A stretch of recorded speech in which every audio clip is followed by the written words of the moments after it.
സുകുമാരൻ നായരുടെ നിലപാട് മാറ്റമാണ് ഇപ്പോൾ പ്രധാന ചർച്ച. ശബരിമല ആചാര സംരക്ഷണത്തിന്റെ തീവ്ര പോരാളി എന്ന ലേബൽ വർഷങ്ങളായി കൊണ്ടു നടക്കുന്ന അദ്ദേഹം ഇപ്പോൾ പിണറായി സർക്കാരിന്റെ ആത്മമിത്രമായി മാറിയിരിക്കുന്നു. ഈ കൂറുമാറ്റമാണ് NSSൽ തന്നെ കട്ടപ്പ ബാനർ ഉയരാൻ കാരണം. സുകുമാരൻ നായർ നടത്തിയ ചില അവിശ്വസനീയ പ്രസ്താവനകളാണ് പ്രതിഷേധം ഉണ്ടാവാൻ തന്നെ കാരണം. സർക്കാരിന് NSSനെ വിശ്വാസമുണ്ട്. സർക്കാരിനെ യുവതികളെ ശബരിമലയിൽ പ്രവേശിപ്പിക്കാമായിരുന്നു, പക്ഷേ ചെയ്തില്ലല്ലോ എന്നിങ്ങനെ പോകുന്നു വാഴ്ത്തലുകൾ.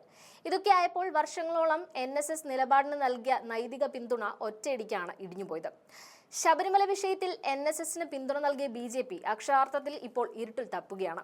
NSSനെ മുൻനിർത്തി ഒരു കാലത്ത് BJP നടത്തിയ എല്ലാ നീക്കങ്ങളും ഇപ്പോൾ BJPക്ക് തന്നെ തിരിച്ചടിയാകുന്നു.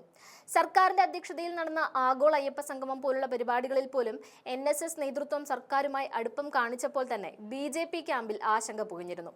എന്നാൽ സുകുമാരൻ നായർ പരസ്യമായി സർക്കാരിനെ പിന്തുണച്ചതോടെ ശബരിമല വിഷയത്തിൽ BJP നേടിയെടുത്ത രാഷ്ട്രീയ മേൽക്കൈ പൂർണ്ണമായും നഷ്ടപ്പെട്ടിരിക്കുന്നു. സമുദായ താൽപര്യങ്ങളെക്കുറിച്ച് വാചാലനാവുന്ന ജനറൽ സെക്രട്ടറി പ്രതിപക്ഷ പാർട്ടികളായ കോൺഗ്രസിനെയും BJPയും തള്ളിപ്പറഞ്ഞ് സർക്കാരിന് ക്ലീൻ ചിറ്റ് നൽകിയത് വ്യക്തിപരമായ ലാഭങ്ങൾക്ക് വേണ്ടിയാണോ എന്ന ചോദ്യമാണ് സമുദായത്തിൽ നിന്ന് തന്നെ ഉയരുന്നത്. ഈ പശ്ചാത്തലത്തിലാണ് പത്തനംതിട്ടയിലെ ഒരു കരയോഗത്തിന് മുന്നിൽ കുടുംബകാര്യത്തിന് വേണ്ടി അയ്യപ്പ ഭക്തരെ പിന്നിൽ നിന്ന് കുത്തി പിണറായിക്ക് പാദസേവ ചെയ്യുന്ന കട്ടപ്പ എന്ന വിശേഷണത്തോടെയുള്ള ബാനർ പ്രത്യക്ഷപ്പെട്ടത്.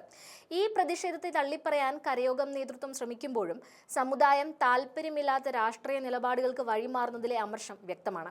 സമുദായത്തിന്റെ രാഷ്ട്രീയ നിലപാടുകൾ വിട്ടുവീഴ്ച ചെയ്യപ്പെടുമ്പോൾ താഴെത്തട്ടിലുള്ളവർ ബാനറുകൾ ഉപയോഗിച്ച് പ്രതിഷേധിക്കുന്ന ഈ കാഴ്ച നേതൃത്വത്തിനുള്ള ഒരു വിമർശനമാണ്.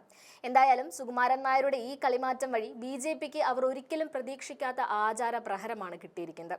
സമുദായ രാഷ്ട്രീയത്തിൽ സ്വന്തമായി ഒരു കളിക്കളമില്ലാത്ത BJPക്ക് NSS നേതൃത്വത്തിന്റെ കൂറുമാറ്റം വരുത്തിവെച്ച നഷ്ടം വളരെ വലുതാണ്.